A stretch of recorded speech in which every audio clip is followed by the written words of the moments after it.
red, but it came up black. If you got your best shirt dry cleaned before a wedding, and then immediately dropped food on it. If you want...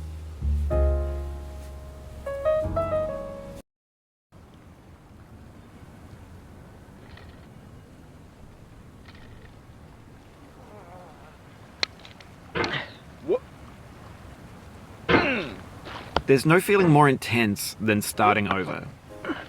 If you deleted your homework the day before it was due, as I have, or if you left your wallet at home and you have to go back after spending an hour in the commute.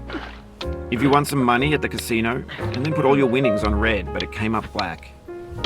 If you got your best shirt dry cleaned before a wedding and then immediately dropped food on it. If you won an argument with a friend and then later discovered that they just returned to their original view. Starting over is harder than starting up. If you're not ready for that, like if you've already had a bad day, then what you're about to go through might be too much. Feel free to go away and come back. I'll be here. Alright, thanks for coming with me on this trip. I'll understand if you have to take a break at any point. Just find a safe place to stop and quit the game. Don't worry, I'll save your progress, always, even your mistakes. This game is a homage to a free game that came out in 2002, titled Sexy Hiking. The author of that game was Jazuo, a mysterious Czech designer who was known at the time as the father of B games. And B games are rough assemblages of found objects.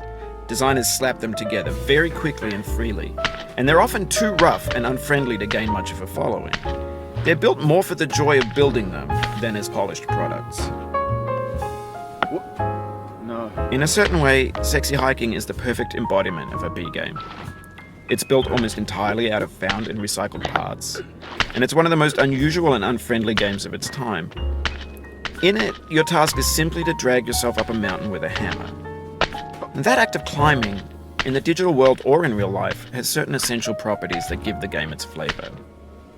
No amount of forward progress is guaranteed. Some cliffs are too sheer or too slippery. And the player is constantly, unremittingly in danger of falling and losing everything. Anyway, when you start Sexy Hiking, you're standing next to this dead tree that blocks the way to the entire rest of the game. It might take you an hour to get over that tree, and a lot of people never got past it. You prod and you poke at it, exploring the limits of your reach and your strength, trying to find a way up and over. And there's a sense of truth in that lack of compromise. Most obstacles in video game worlds are fake